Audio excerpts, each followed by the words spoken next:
नमस्कार, एबीपी गंगा में आपका स्वागत है। मैं हूं रोहित सावल और आप सीधे उत्तर प्रदेश की राजधानी लखनऊ से देख रहे हैं देश और प्रदेश का सबसे दमदार शो बात तो चुभेगी। आज सबसे पहले बात किसान आंदोलन की। किसान देश के अन्नदाता हैं, उनके हक पर कोई आंच आए तो इसे सही नहीं कहा जा सकता। उनकी हर मुश्किल का समाधान जल्द से जल्द निकाला जाना चाहिए।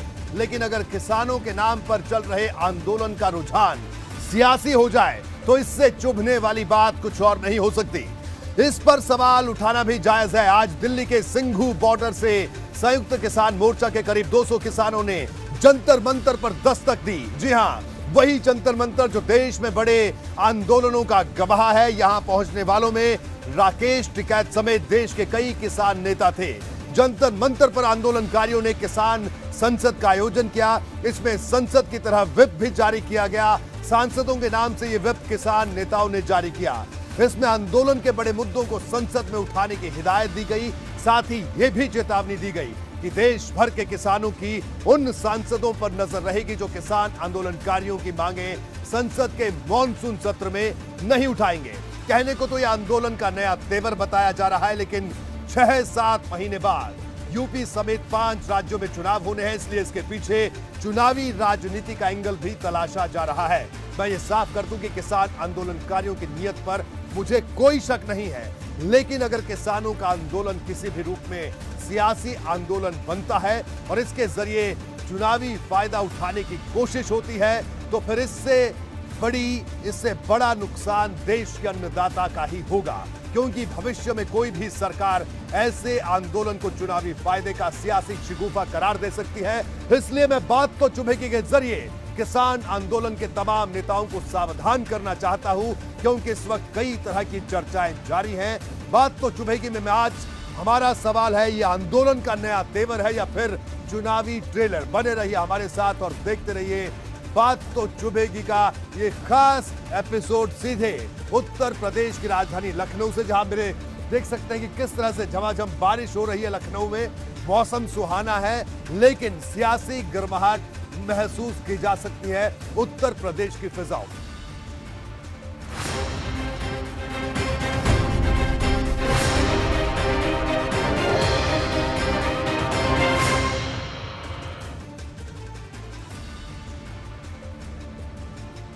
किसान संगठनों ने जंतर मंतर पर 13 अगस्त तक किसान संसद आयोजित करने का ऐलान किया है। आंदोलन के नेताओं का दावा है कि किसानों की बात संसद नहीं सुन रही है, इसलिए हमने सभी सांसदों को चिट्ठी भेजी है। आंदोलन कर रहे संगठनों ने यह भी कहा है कि अगर सांसद ईमानदार हैं तो वो संसद के मॉनसून सत्र में हमारा सवाल उठाएं। जंतर मंतर पर ऐसा पहली बार है जब किसानों ने इस तरह की किसान संसद का आयोजन किया हो। पहले दिन यहां 3 नए कानूनों में शामिल एपीएमसी एक्ट को रद्द करने पर चर्चा हुई। अब किसान आंदोलन के नेता जंतर मंतर पर अपनी संसद में इस कानून को खारिज करेंगे। इसके बाद देश की संसद से भी ऐसा करने की अपील करेंगे। किसान आंदोलन को जल्द ही 9 महीने होने वाले हैं। अब तक इस तरह का विरोध नहीं देखा गया जिसमें सीधे संसद और सांसदों को चुनौती दी गई। इसी वजह से इसके सियासी मायने निकाले जा रहे हैं।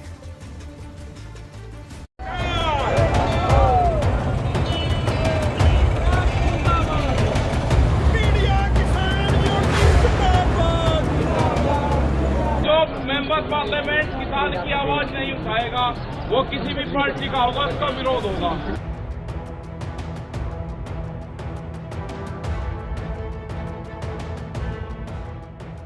किस प्रावधान पर उनको आपत्ति है, अगर वो आपत्ति बताएंगे तो आज भी सरकार खुले मन से उनके साथ चर्चा करने को तैयार है। अन्नदाता का अपमान बंद करो, बंद करो, बंद करो। चले भाई, कहां चले? किसान आंदोलनकारियों की दिल्ली में नई दस्तक।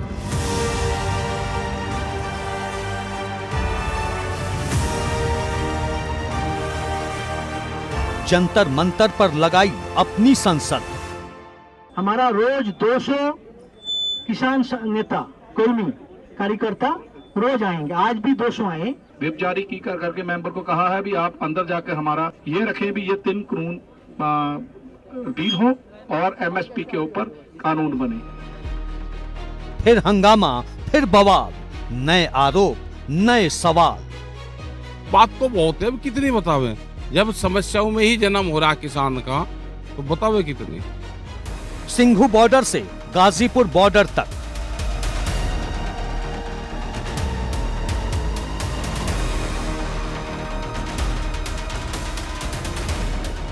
गाजियाबाद से बागपत तक तैयारियों की नई धमक। आप ध्यान रखियो, वहाँ पे भी एक नजर रहनी चाहिए। ट्रैक्टर तैयार रहे, कोई भी हरकत कर सकती है दिल्ली। पश्चिमी यूपी में जगह जगह महापंचायत का प्लान। तेज होने वाला है आंदोलन का घमासान। देखो कुछ ना कुछ तो वहां तो लेकर उठे जाकर, नहीं आ जाने का वापसी वहां। यूपी के चुनावी मौसम में बड़े शक्ति प्रदर्शन से क्या संदेश?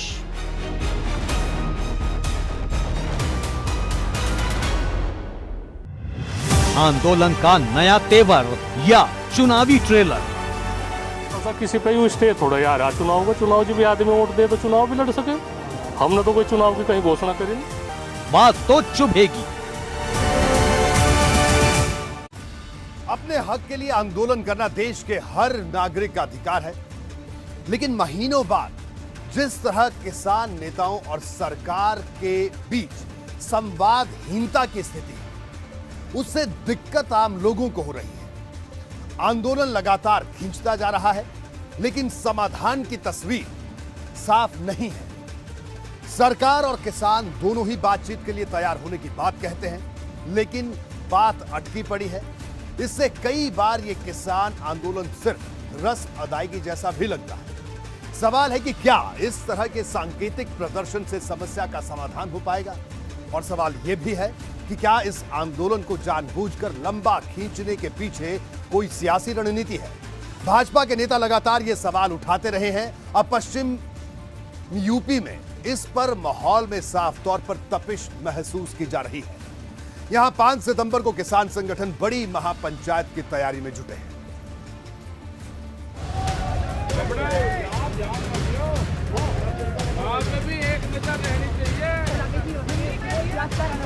आज जंतर मंतर पर धरना देने जा रहे हैं, उनकी ये बस है मेरे आगे चल रही है, जिसमें किसान बैठे हुए हैं। अचानक से करनाल बाईपास के पास ये बस रोकी गई किसानों की। क्या वजह है? खराब होगी। जो मेंबर पार्लियामेंट किसान की आवाज नहीं उठाएगा, वो किसी भी पार्टी का होगा, उसका विरोध होगा। ये दो तस्वीरें ये बताने को काफी हैं कि किसान आंदोलन को नए सिरे से गरमाने की पूरी तैयारी है। इस साल पश्चिम बंगाल समेत 5 राज्यों में हुए चुनाव के दौरान किसान आंदोलन के नेता जगह जगह गए थे और भाजपा सरकार की नीतियों के खिलाफ प्रचार किया था। अब अगले साल की शुरुआत में जब यूपी, उत्तराखंड और पंजाब समेत 5 राज्यों में चुनाव है, तो एक बार फिर संयुक्त किसान मोर्चा का हर संगठन एक्शन में है। दिल्ली में संसद के मॉनसून सत्र में शामिल हो रहे सांसदों के लिए किसान नेताओं ने जंतर मंतर पर अपनी किसान संसद लगाकर व्हिप जारी कर दिया। तो वहीं पश्चिमी यूपी में भी जगह जगह भारतीय किसान यूनियन की तरफ से किसानों की सभा की जा रही है। आने वाले दिनों में महापंचायत की तैयारी है। हर संगठन से 3 से 5, मालूम है 500 संगठन है, हर संगठन से 3 से 5, 3 कहना बहुत संगठन है, 3 मेंबर रोज आएंगे इस मीटिंग में। सरकार इतना हठधर्मी क्यों निकाले? बातचीत करो। जी 11 दौर की वार्ता होगी तो 12 की भी हो, 13 की भी हो, 14 की हो, वार्ता होती रहनी चाहिए, कुछ ना कुछ निकलेगा। किसान आंदोलनकारियों ने किसानों की तरफ से तमाम सांसदों को अपने मुद्दे उठाने के लिए व्हिप जारी किया है। इनका दावा है कि जो सांसद ऐसा नहीं करेंगे उन पर जनता की नजर रहेगी और इसे गांव-गांव पहुंचाया जाएगा। किसान आंदोलन को अब 9 महीने होने को हैं, लेकिन इस बार के तेवर नए हैं। 3 कानून वापसी हो, एमएसपी पे गारंटी कानून बने, आगे कमेटी बने, जो और मामले होंगे उस पर बातचीत हो, बिजली अमेंडमेंट बिल है वापसी हो। भले ही यूपी चुनाव में अभी देरी है, लेकिन पश्चिमी यूपी में इस बात की चर्चा तेज है कि इस बार किसान आंदोलनकारी इसे सियासी तौर पर भुनाने की तैयारी में हैं। इन चर्चाओं पर भारतीय किसान यूनियन के नेता नरेश टिकैत बस इतना भर कहते हैं कि उनके परिवार से कोई चुनाव नहीं लड़ेगा। आगे चुनाव के बारे में किसी को चुनाव लड़वावे न लड़वावे, भारतीय किसान यूनियन ए राजनीति रहेगी, किसी पार्टी के साथ में रहेगी या और कुछ भी है, वो तो संयुक्त मोर्चा ही बताओगा। पर कुछ न कुछ लिया जा सके, कोई निर्णय लिया जा सके, इसमें कोई वो नहीं, दो राह नहीं। नरेश टिकैत ने बागपत में बड़ा बयान देते हुए कहा कि अगर ये आंदोलन ढीला पड़ गया तो फिर कभी किसान आंदोलन नहीं होगा और सरकार इतनी हावी हो जाएगी कि आप किसान को बचा नहीं सकेंगे। अब सवाल है कि क्या किसानों का आंदोलन आने वाले दिनों में यूपी में सियासी रंग भी ले सकता है? नरेश टिकैत ने क्यों कहा कि आज किसान बारूद की ढेर पर बैठा है, कभी भी कुछ भी हो सकता है। 5 सितंबर को मुजफ्फरनगर की महापंचायत में किसान क्या ऐलान करने वाले हैं? हालांकि नरेश टिकैत ने ये भी दोहराया है कि अगर सरकार की तरफ से रक्षा मंत्री राजनाथ सिंह किसानों से बातचीत करने आगे आते हैं तो फिर समाधान निकल सकता है। वार्ता नहीं हुई तो सरकार की वही तो है ना, सरकार सोच रही भाई उठ कर चले जाने। हमने कहा भाई राजनाथ जी है, 6 आदमी है, हमारे भी पारिवारिक रिश्ता है उनके साथ में, संबंध है बढ़िया, उन्हें लो बीच में। नरेंद्र तोमर है, उसे कृषि मंत्री है केंद्र में, अच्छा आदमी है, उसे अधिकार दो पूरा, उसे कहो ठीक है निमटो, निमट जाएगा।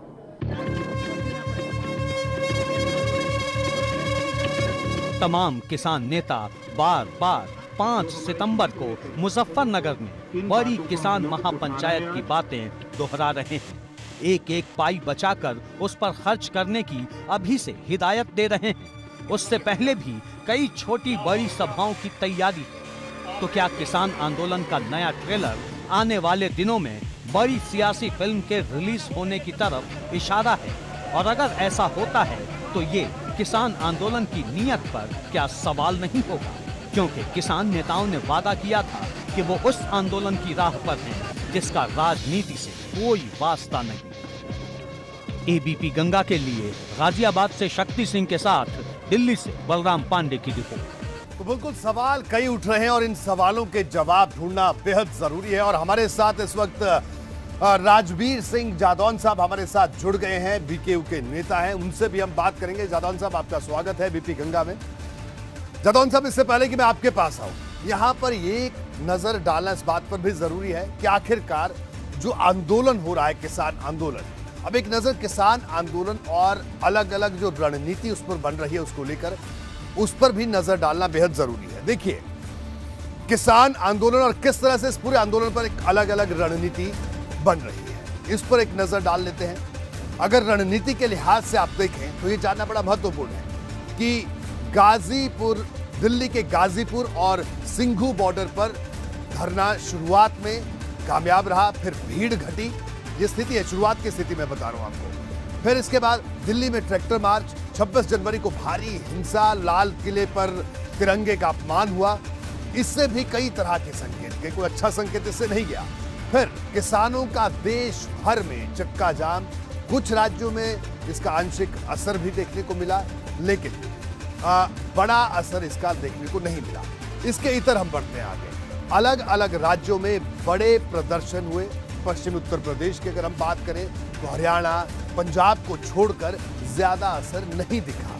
ये जो तथ्यों के आधार पर हकीकत है। चुनावी राज्यों में भाजपा के विरोध में प्रचार हुआ, किसान आंदोलन पर राजनीतिक शह तक के आरोप लगे, ये अभी तक का सफर है। इस तरह की जो स्थिति बनी, दिल्ली में जंतर मंतर पर किसान संसद का आयोजन हुआ, जो आज की हम बात बता रहे हैं, और दिल्ली के जंतर मंतर पर किसान संसद का आयोजन हुआ और ज्यादा असर अब इसका होगा नहीं होगा अभी ये दिख रहा है। एक और मोड़ आया इस पूरे आंदोलन में, टिकैत के आंसू से आंदोलन जिंदा कैसे हुआ, इसको भी जानने की कोशिश करते हैं। 26 जनवरी को दिल्ली में हिंसक प्रदर्शन हुआ, पुलिस ने सख्ती बढ़ाई। गाजीपुर बॉर्डर की अगर हम बात करें तो गाजीपुर बॉर्डर के चारों तरफ घेरा डाला। 28 जनवरी को गाजीपुर बॉर्डर पर फूट की बात भी सामने आई कि साहब गाजीपुर बॉर्डर पर तो फूट की स्थिति बन गई है, या ये बात सामने आई। फिर उसके बाद राकेश टिकैत फूट कर रोए अचानक, और राकेश टिकैत के रोने की जबरदस्त प्रतिक्रिया देखने को मिली।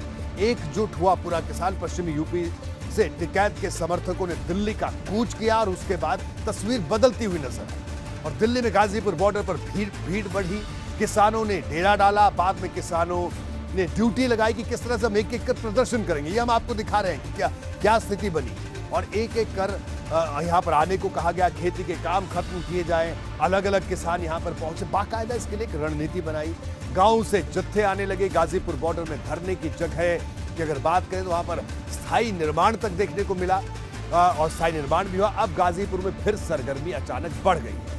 13 अगस्त तक और ज्यादा बढ़ सकती है भीड़, ये भी अनुमान लगाया जा रहा है। राकेश टिकैत ने दिल्ली कूच की अगर उनकी बात करें से पहले एक बड़ा बयान गाजीपुर बॉर्डर पर ही राकेश टिकैत ने दिया। इस बयान पर भी गौर करना बेहद जरूरी है। उन्होंने बॉर्डर पर किसानों से कहा कि ट्रैक्टर को तैयार रखना। ये राकेश टिकैत ने कहा कि दिल्ली कुछ भी हरकत कर सकती है। तो ये तमाम वो बयान है, तमाम वो रणनीति है, तमाम वो पड़ाव है इस आंदोलन के जिनका जिक्र हमने किया। हमारे साथ राजवीर सिंह जादौन साहब जुड़े हैं, बीक्यू के नेता हैं। राजवीर सिंह जादौन साहब, मेरा सीधा सवाल आपसे है, अब ये आंदोलन जितना लंबा खिंचा, किसान या इस देश का अन्नदाता कब तक ये आंदोलन करेगा? आखिरकार एक संवाद की स्थिति तो बननी चाहिए। ये आंदोलन किसी निर्णायक मोड़ पर पहुंचे, कोई हल निकले, कोई बातचीत हो, कोई इस तरह की स्थिति क्यों नहीं बन पा रही?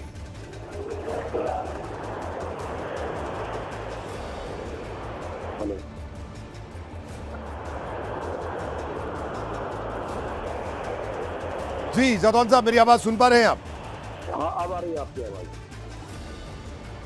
जी, आपकी आवाज आ रही है। जादौन साहब, ये कब तक आंदोलन चलेगा? कब संवाद शुरू होगा? कब हल निकलेगा? हम लोग तो डे वन से संवाद के लिए बैठे हैं और 22 जनवरी तक लगातार संवाद हुआ। 12 बार संवाद हुआ। हेलो जी, हाँ, 12 बार संवाद हुआ। जी, आप बोलिए, अपनी बात पूरी करिए। जी, और 1 दर्जन से ज्यादा उसमें उन्होंने माने कि हमारी गलतियां हुई हैं। माननीय सर्वोच्च न्यायालय ने भी फटकार लगाई, ये कानून देश में लागू करने काबिल नहीं है। सरकार ने भी माना कि हम इनको होल्ड करने के लिए तैयार हैं। तो ये आंदोलन तो तब तक चलेगा जब तक सरकार चाहेगी। हमारे 3 कानून वापस नहीं होंगे, एमएसपी पे कानून नहीं बनेगा, तब तक आंदोलन चलेगा। शांतिप्रिय आंदोलन चलेगा, बिल्कुल मजबूती के साथ आंदोलन चलेगा।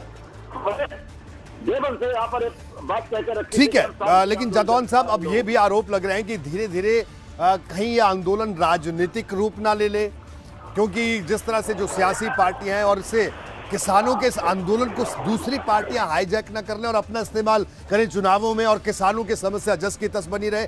ये चुनौती आपके सामने, इस चुनौती से कैसे पार पाएंगे आप? ये देश का किसान है, कोई राजनीतिक पार्टी नहीं है। कोई हाईजैक कर लेगा इस आंदोलन को?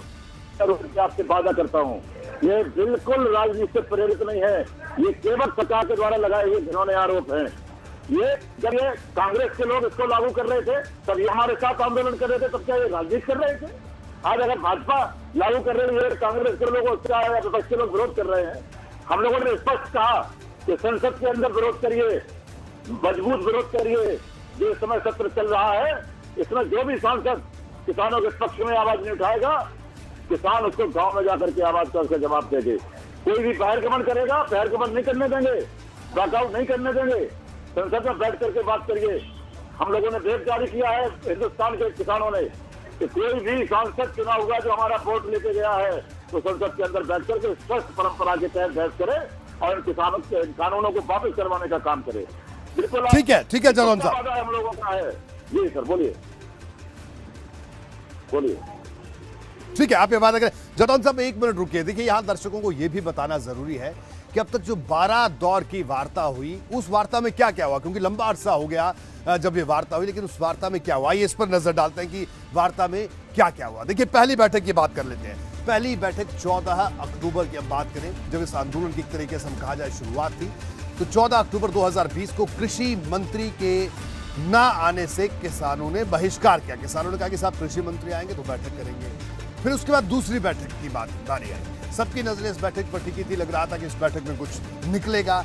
13 नवंबर की अगर हम बात करें तो 13 नवंबर 2020 को कृषि मंत्री से 7 घंटे की बातचीत किसानों को हुई, लेकिन ये बातचीत बेनतीजा रही। एक एक करके हम आपको दिखा रहे हैं, आंकड़े दिखा रहे हैं कि किस तरह से स्थिति है, तथ्य दिखा रहे हैं। फिर तीसरी बैठक 1 दिसंबर 2020 सरकार ने एक्सपर्ट कमेटी बनाने का सुझाव दिया कि ताकि इस पूरे मसले को सुलझाया जा सके। उसके बाद चौथी बैठक की बात करें तो 3 दिसंबर 2020 सरकार ने एमएसपी से छेड़छाड़ नहीं होने का वायदा किया। हम आपको लगातार दिखा रहे हैं कि किस तरह से ये लगातार बैठकों के दौर चले। उसके बाद बारी आती है पांचवी बैठक की। 5 दिसंबर 2020 एमएसपी पर लिखित गारंटी देने पर सरकार तैयार, ये भी बात हुई इस बैठक में।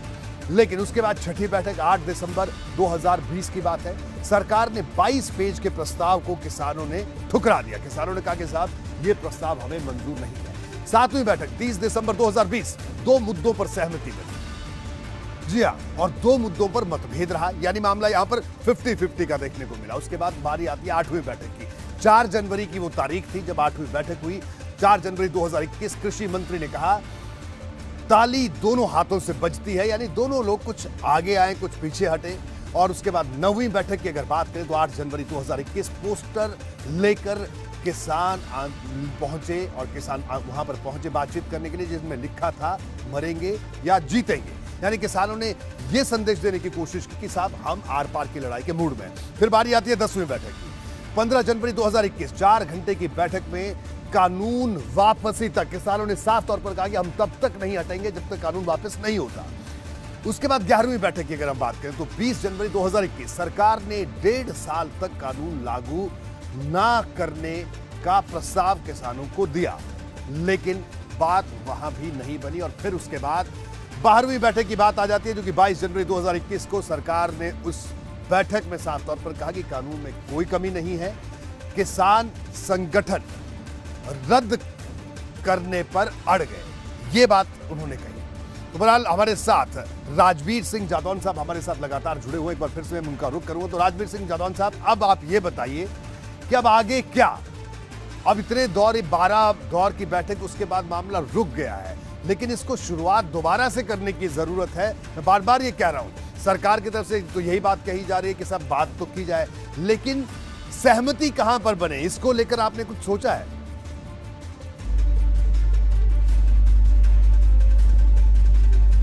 जी बिल्कुल, सहमति बने। 3 कानून वापसी और एमएसपी पे कानून। जो लोग कह रहे थे कि गंगा जल की तरह पवित्र हमारे कानून हैं, इनमें हम कोई परिवर्तन नहीं करेंगे, आपने भी दिखाया कि 11 दौर की बात। तो फिर 22 जनवरी को कहते हैं कि हम बदलाव नहीं करेंगे। फिर कहते हैं कि 11 दौर की वार्ता में कहते हैं बदलाव करेंगे, फिर कहते बदलाव नहीं करेंगे, नियत में खोट है। और वार्ता के टेबल से जो इसलिए हटे, इन्होंने सोचा होगा कि अगर वार्ता का क्रम जारी रखेंगे कानूनों की बदलाव हो जाएंगे, तो इन्होंने बहुत खूबसूरती से वार्ता के टेबल से हट गए। हम लोग इंतजार कर रहे लगातार 8 महीने से कि वार्ता शुरू करना चाहिए, वार्ता होना चाहिए, और वार्ता का तरीका वही होगा कि बगैर शर्त वार्ता की जाए, कोई शर्त नहीं होना चाहिए। जो सरकार की तरफ से लिखित आता था कि आपको फला जगह पर फला समय और फला तारीख को आना है, हम लोग वार्ता के लिए जाते थे, और दौर पर फिर शुरू होना चाहिए। बातचीत से ही इसका समाधान निकलेगा, ये हम अच्छी तरह से जानते हैं। और एक चलिए, आपका कहना है कि आप ये मानते हैं कि वार्ता का बातचीत का दौर फिर शुरू होना चाहिए।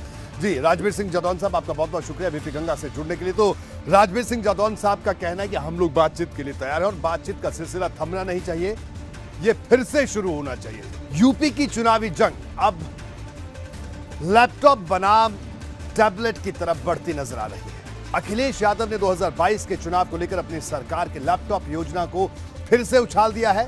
सिर्फ इतना ही नहीं, समाजवादी पार्टी के अध्यक्ष ने इसको लेकर सीएम पर भी निशाना साधा। उन्होंने तंज किया, एक तरफ योगी सरकार के मेधावी छात्रों के लिए टैबलेट योजना चर्चा में है, तो दूसरी तरफ अखिलेश यादव का फिर से लैपटॉप बांटने का लुभावना ऑफर है।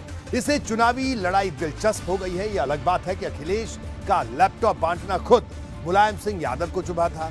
तब भी उन्होंने कहा था कि अगर हम चुनाव हारे हैं तो लैपटॉप की वजह से, क्योंकि नरेंद्र मोदी ने अपने हर भाषण में लैपटॉप में डाल दिए हैं, यह बात कही थी उन्होंने। ऐसे में मामला बड़ा दिलचस्प मोड़ पर पहुंचता हुआ दिख रहा है।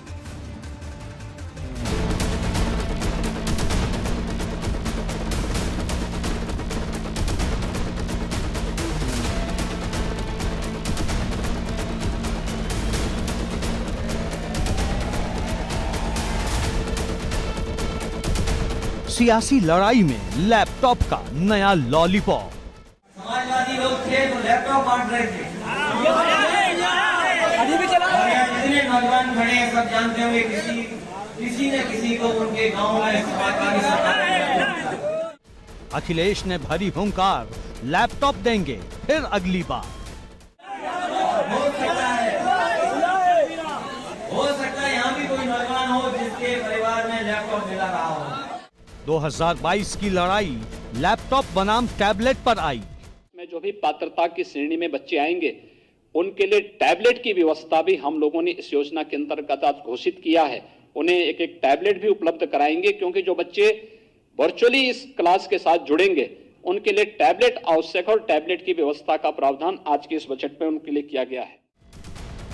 जिस राज्य के चुनाव पर पूरे देश की नजर है, वहां के राजनीतिक दल लैपटॉप और टैबलेट वाला सियासी दांव चल रहे हैं। अखिलेश यादव एक बार फिर लैपटॉप के जरिए युवाओं में पैठ बनाने की कोशिश में है।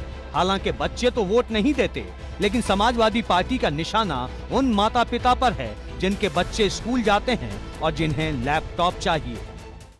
समाजवादी सरकार थी तो गरीबों को, जो गाँव में रहने वाले बच्चे थे, उन्हें लैपटॉप देने का काम किया था। कम से कम वो पढ़ाई लिखाई में आगे आ जाए, मेहनत करके सीख करके अपने आगे बढ़ जाएं।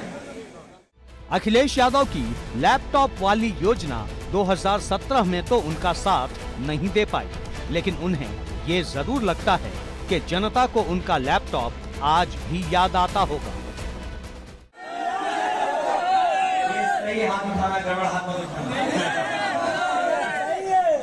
और वादा तो इन्होंने भी किया था कि लैपटॉप देंगे, अभी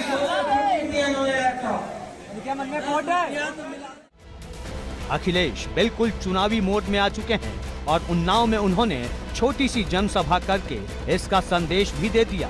एक तरफ वो वादों का पिटारा खोल रहे हैं, तो साथ साथ सरकार पर सवाल करने और तंज कसने से भी नहीं चूक रहे। लेकिन उन्होंने लैपटॉप नहीं बांटे, और हमारे मुख्यमंत्री जी लैपटॉप इसलिए नहीं बांटे क्योंकि लैपटॉप को चलाना नहीं आता।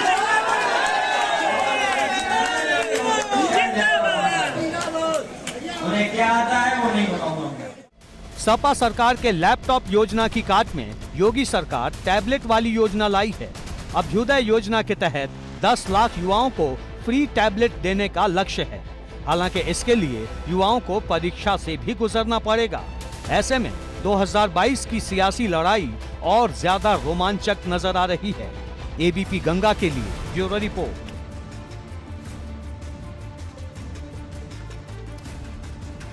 जी तो बिल्कुल, ये हमने आपको बताया। और इस वक्त हमारे साथ दो खास मेहमान समाजवादी पार्टी के नेता प्रवक्ता जूही सिंह हमारे साथ मौजूद हैं। जूही जी, आपका स्वागत है।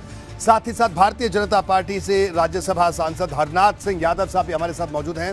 हरनाथ सिंह यादव साहब, आपका भी स्वागत है। इससे पहले कि हम अपने दोनों खास मेहमानों के पास चले, आइए कुछ आंकड़े जान लेते हैं। कुछ आंकड़े जानना बेहद जरूरी और दिलचस्प भी है। जी हाँ, टॉप करने का लैपटॉप दांव क्या है, आइए इस पर एक नजर डालते हैं। 2012 के चुनाव से पहले मुफ्त लैपटॉप का ऐलान सरकार बनते ही 2013 में से लैपटॉप वितरण शुरू किया। ये हम बात कर रहे हैं अखिलेश यादव की। इंटर पास छात्र छात्राओं को लैपटॉप देने की बात उन्होंने कही थी और शुरुआत हुई 2014 लोकसभा चुनाव के दौरान की अगर बात की जाए तो उसके बाद योजना में संशोधन हुआ। सिर्फ मेधावी छात्र छात्राओं को लैपटॉप देने की उसमें बात की गई।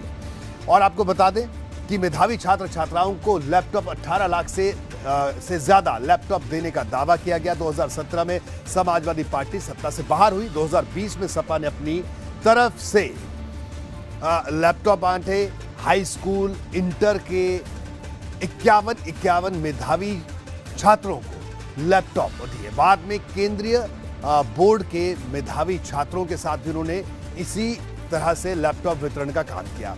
और संसदीय क्षेत्र आजमगढ़ की अगर हम बात करें तो आजमगढ़ के 50 मेधावी छात्रों को लैपटॉप पार्टी मुख्यालय में बुलाकर दो बच्चों को अखिलेश यादव ने खुद लैपटॉप भी दिए, सांकेतिक तौर पर भी किया और ये आंदोलन हुआ।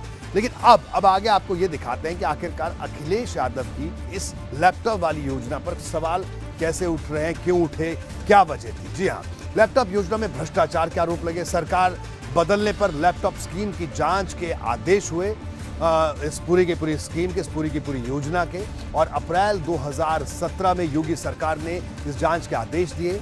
और आपको बता दें कि आरटीआई के तहत मिली जानकारी में गोलमाल की आशंका सामने आई। 2012 से 2014 के बीच करीब 15 लाख लैपटॉप खरीदे गए।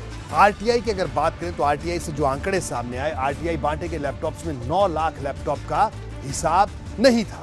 आरटीआई एक लैपटॉप की कीमत 13,490 रुपए बताई गई। आरटीआई के मुताबिक मैं आंकड़ा आपको बता रहा हूं, और 1173 करोड़ की स्कीम के लैपटॉप गायब मिले। ये बात भी आरटीआई में सामने आई। सरकार की तरफ से पूरे भेजे गए, बांटे गए कम, ये बात भी आरटीआई में सामने आई। वितरण में हेराफेरी पर भी डाटा अपडेट ना होने की बात भी सामने आई। तो ये तमाम वो बातें थी जिनको लेकर सवाल उठने लगे। तो ये हमने आपको बताया कि किस तरह से इस पूरी योजना पर सवाल उठे। हमारे साथ दो खास मेहमान हमारे साथ लगातार जुड़े हुए हैं। सबसे पहले मैं जूही जी आपके पास आऊंगा। क्या प्रतिक्रिया आपकी, क्या कहना आपका? लैपटॉप की बात हो रही है और इधर सरकार की तरफ से बात भी हो रही है, उधर से आपकी सरकार के वक्त जो योजना थी उस पर सवाल भी उठ रहे हैं, क्या कहना आपका? रोहित जी, सवाल उठ रहे थे, जांच कहां तक पहुंची? क्या खरीदारी में कोई घोटाला हुआ? क्या हमने जो टेंडर फ्लोट किया था और जिस कंपनी से हमने लिया था उसने मानक पूरे किए नहीं किए? ये योगी सरकार को स्पष्ट बताना पड़ेगा। बाकी आरटीआई के तहत जो जानकारी है वो आज की नहीं है, बहुत पहले सरकार ने उपलब्ध कराई होगी। लाभार्थियों की सूची कहाँ है? हमें तो कहीं पब्लिक पोर्टल पे जब से 2017 के बाद योगी सरकार आई वो उपलब्ध भी नहीं मिल रही है, तो वो भी उपलब्ध कराए।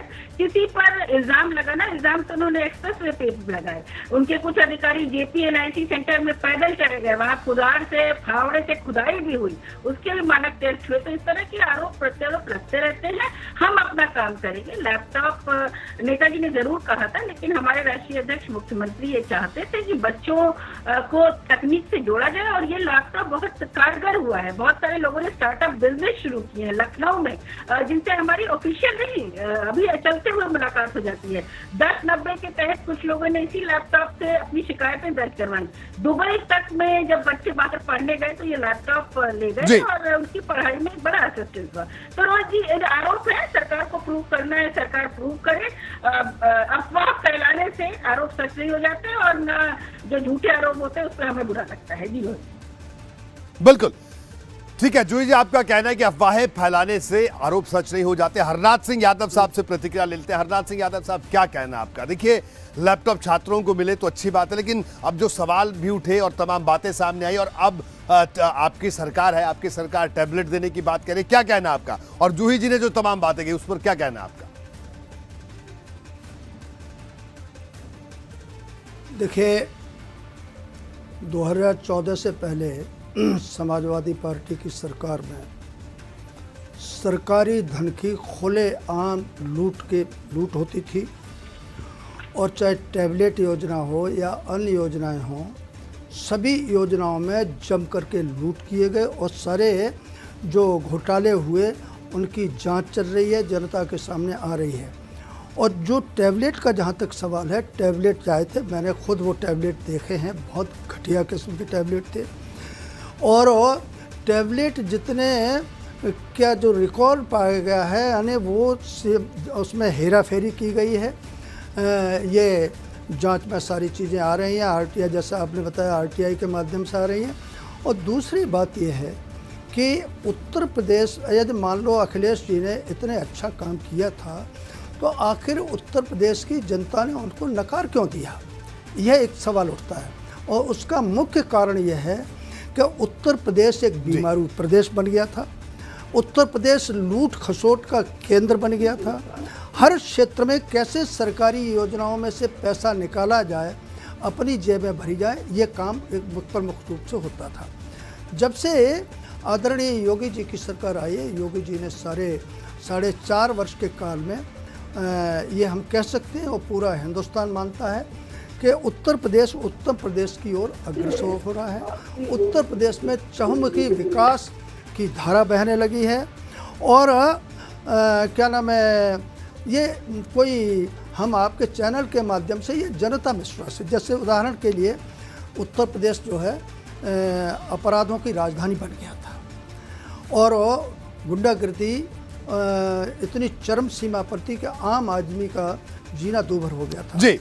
आज उत्तर प्रदेश के अंदर कानून का राज है और सारे जितने भी संगठित अपराधी थे, भूमाफिया थे, उनके खिलाफ कठोर कार्रवाई हो रही है और आम आदमी सुकून की जिंदगी जी रहा है। इसी प्रकार से अन्य क्षेत्रों में ठीक है, आपका कहना है कि आपका कहना है कि उस पूरी योजना में गड़बड़ी थी और आपका कहना है कि आपकी सरकार बेहतर काम करेगी। ये आपने कहा। हरनाथ सिंह यादव साहब, आप बने रहिए, मैं आपके पास लौटूंगा। जूही जी भी हमारे साथ बनी हुई है, उनसे भी बात करूंगा। जो आपने तमाम बातें कही उनको पूरा मौका देंगे, उनसे हम जानेंगे उनकी प्रतिक्रिया। लेकिन उससे पहले एक और तथ्य आपके सामने रखते हैं कि लैपटॉप का जवाब अब टैबलेट से देने की कैसे तैयारी हो रही है। जी हाँ, योगी सरकार ने टैबलेट देने की शुरुआत कर दी है। टैब देने की शुरुआत की अगर बात करें तो फरवरी 2021 में मुख्यमंत्री अभ्युदय योजना की शुरुआत हुई। 10 लाख छात्र छात्राओं को टैबलेट देने का इसमें सीधे तौर पर लक्ष्य था और प्रतियोगी परीक्षाओं की जो तैयारी कर रहे हैं छात्र, उनको खास तौर पर उनके लिए इस स्कीम की शुरुआत की गई थी, जिसके जरिए निःशुल्क कोचिंग में दाखिला पाने वालों को ही फ्री टैबलेट निःशुल्क कोचिंग में दाखिले के लिए परीक्षा की तैयारी के लिए देनी पड़ती है। आर्थिक रूप से कमजोर बच्चों के लिए इस योजना की शुरुआत एक तरह से की गई और आपको बता दें कि 120 राजकीय महाविद्यालयों में 1080 टैबलेट दिए जाएंगे। महाविद्यालयों की अगर बात करें तो महाविद्यालयों में टैबलेट के लिए 1,67,00,000 रुपए का बजट भी तय किया गया है। यानी लैपटॉप का जवाब अब टैबलेट से देने की कोशिश की जा रही है। जूही जी, क्या कहना आपका? रोहित जी, इनके मैनिफेस्टो घोषणा पत्र पे जिसपे ये चुनाव लड़े थे उसपे इन्होंने कहा था कि ये लैपटॉप देंगे और 1 GB डेटा भी देंगे। तो ये महाझूठी सरकार है। 5 महीने रह गए हैं, अभी तक आपने टेंडर भी नहीं फ्लोट किए। आप बता रहे हैं हमने बजट आवंटन कर दिया, अब हम कुछ लोगों को देंगे। तो प्रचारित सरकार है ये। तो वो है जो राशन की दुकानों में जो अब बस्तों में जिसमें लोगों को केवल 5 किलो राशन या 5 किलो गेहूं दिया जा रहा है कोरोना काल में, उस पर भी जनप्रतिनिधियों की फोटो चिपकाते हैं। तो घोषणा पत्र थोड़ा सा योगी जी पढ़ ले। हालांकि उस समय वो मुख्यमंत्री कैंडिडेट नहीं थे तो हो सकता है न पढ़ा हो। एक कॉपी भिजवा दे उनको, हमारे राज्यसभा सांसद जी की वायदे क्या किए थे। और बाकी ये कहना कि लूट मची है। राज्यसभा सांसद ने किस तरह का गैर जिम्मेदाराना बयान है। आपकी सरकार हो गए 4.5 साल से ज्यादा हो गए, केंद्र में आपकी सरकार है और आप इस तरह के आरोप लगा रहे हैं कि उस सरकार में लूट मची है।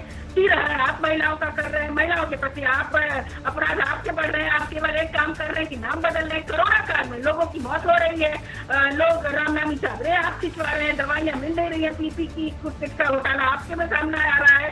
तो अपनी थोड़ी सी जांच करा लें और चुनाव सामने है, जनता सब जानती है, जनता जवाब देगी। अब ये बड़ी बड़ी बातें करना कि ये लुटेरा है, ये गुंडा है, वो तो कल योगी जी के ट्वीट में ही हमने देख लिया ना कि धमकाने से काम नहीं चलेगा। लोग अपनी बात बोलेंगे और लोग की बात आपको सुननी पड़ेगी। जी रोहित जी। हरनाथ सिंह यादव साहब, आपका फाइनल कमेंट, क्या कहना आपका? जूही जी ने तमाम बातें कही, आपकी योजना पर भी सवाल उठाया, आपका क्या कहना, आपका कमेंट, फाइनल कमेंट? देखिए, मैंने जैसे कहा कि आदरणीय योगी जी के नेतृत्व में उत्तर प्रदेश का चहुमुखी विकास हो रहा है और बिल्कुल हमारी पार्टी, हमारी सरकार पूरी तरीके से इस बात से स्पष्ट है कि शिक्षा समग्र विकास की आधारशिला है। पूरा प्रदेश जानता है कि उत्तर प्रदेश के अंदर 2014 से पहले समाजवादी पार्टी की सरकार में पठन पाठन का माहौल पूरी तरीके से समाप्त हो गया था। परीक्षाओं में नकल जोरों पर होती थी, ठेके पर उठती थी और एक तरीके से नकल ने उद्योग का स्वरूप ले लिया था। आज पूरे प्रदेश के अंदर जो है पठन पाठन का माहौल रहा है। प्राथमिक शिक्षा से लेकर के विश्वविद्यालय शिक्षा तक और क्या नाम है, पढ़ाई की ओर लोगों का ध्यान गया है।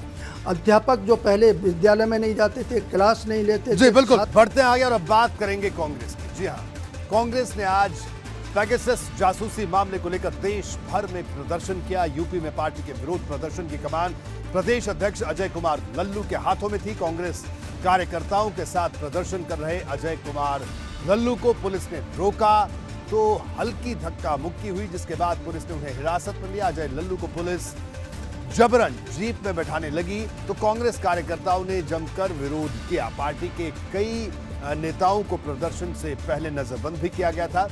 इस पर सियासी पारा चढ़ा हुआ है। उधर उत्तराखंड में भी आज कांग्रेस सड़कों पर उतरी। पार्टी पूरी तरह से चुनावी मोड में दिख रही है उत्तराखंड में।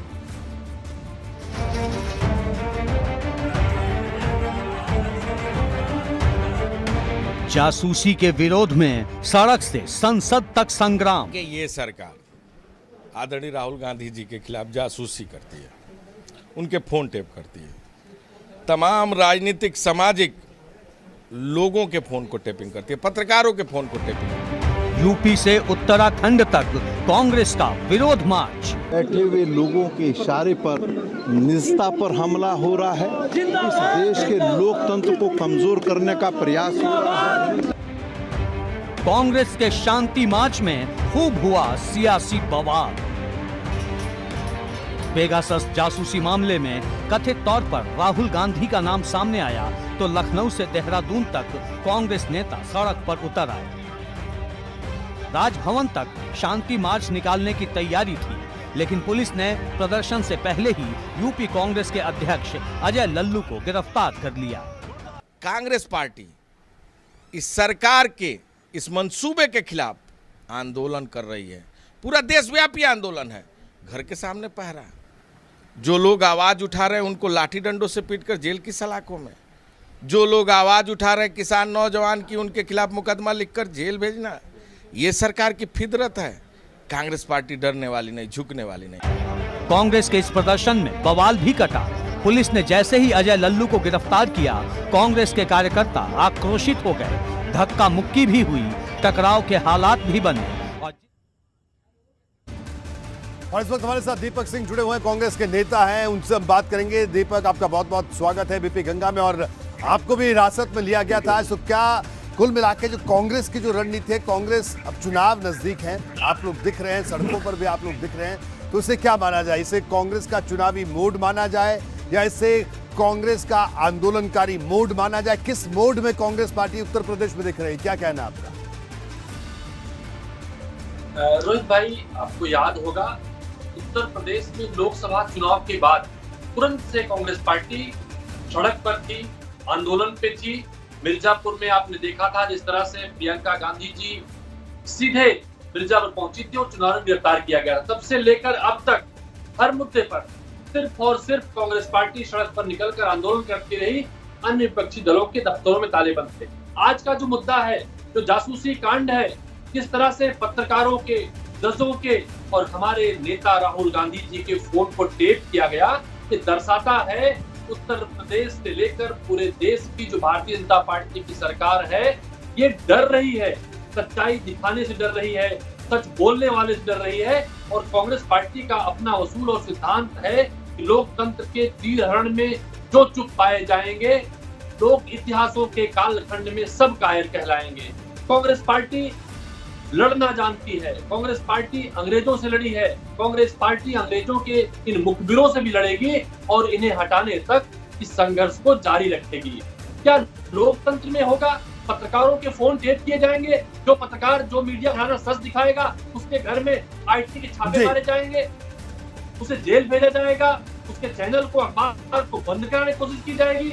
ये ऐसा तो मैंने कभी सुना था, दिल से स्वीकार करते हैं। जी देखो, एक छोटा सा सवाल आपसे और मैं माफी चाहूंगा, आज वक्त बहुत कम मिल पाया इस पूरी चर्चा में आपके साथ बातचीत करने के लिए, लेकिन एक सवाल आखिर में मेरा आपसे और जरूर है। कांग्रेस इस वक्त किस तरह से, किस मुद्दे को उठाकर आप जनता के बीच में जाएंगे? क्योंकि अब आपके तमाम नेता उत्तर प्रदेश में लगातार कैंप करने वाले हैं, बड़े नेता आने वाले दिनों। उत्तर प्रदेश की बहाली का मुद्दा लेकर जाएंगे, उत्तर प्रदेश की खुशहाली और रोजगार देने का मुद्दा लेकर जाएंगे।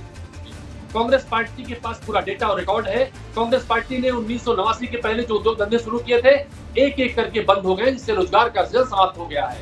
एक भी बड़े हॉस्पिटल, एक भी AIIMS, medical college Bharatiya Janata party या 30 वर्ष की किसी सरकार ने शुरू नहीं किया है। उत्तर प्रदेश की कोई ऐसी बड़ी सड़क, एक सड़क जिसे कभी बसपा और कभी सपा अपना नाम लेती है, कोई बड़ी सड़क उत्तर प्रदेश में कोई पार्टियां शुरू नहीं कर सकती हैं। उत्तर प्रदेश के सृजन के लिए, उत्तर प्रदेश में भाईचारे अमन की बहाली के लिए कांग्रेस पार्टी संघर्ष करेगी। कांग्रेस पार्टी एक स्टेट एजेंडे के साथ में उत्तर प्रदेश की खुशहाली का एजेंडा होगा, उसके साथ विधानसभा के चुनाव में जाएगी और योगी आदित्यनाथ की अहंकारी सरकार को हटाने का काम करेगी और जनता को यही बताएगी जब संघर्ष चुनौती भारतीय जनता पार्टी से लड़ने की उत्तर प्रदेश दीपक जी मैं माफी के साथ मुझे आपको रोकना होगा जी जी जी क्योंकि वक्त खत्म हो गया, लेकिन आपने बताया कि किस रणनीति के साथ आप जनता के बीच में जाएंगे। आपका बहुत बहुत शुक्रिया एबीपी गंगा से बात करने के लिए। तो बात तो चुभेगी, मैं आज इतना ही, दीजिए इजाजत, नमस्कार।